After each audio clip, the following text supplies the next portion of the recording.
Hello friend नमस्कार जय जगन्नाथ। आज सावित्री मुझे मो स्वामी सहित बाहर जाइली। आमर ये हूँ ढेंकानाल बलराम मंदिर जोटा कि आमर ढेंकानाल वोमेन्स कॉलेज सामने अच्छे। जानते तो सांग मैंने कॉलेज रे पढ़ला बेले मुझे मंदिर को सबुदिन आसे आ प्रत्येक मंगलवार ये अन्नप्रसाद खाई ही जाए।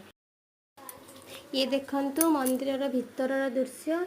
एठी सांग मैंने जानते केवल बलराम मंदिर नुह ये लक्ष्मी माँ मंदिर अवस्थित अच्छी, हनुमान मंदिर अच्छी, शिव मंदिर अच्छी, मंगला मंदिर अच्छी। तो सब प्रकार मंदिर या भितर अवस्थित अच्छी। आपण मैंने आसतु दर्शन करके जातु। बहुत भल जगह, परिष्कार जगह, बसिले मन शांति हो।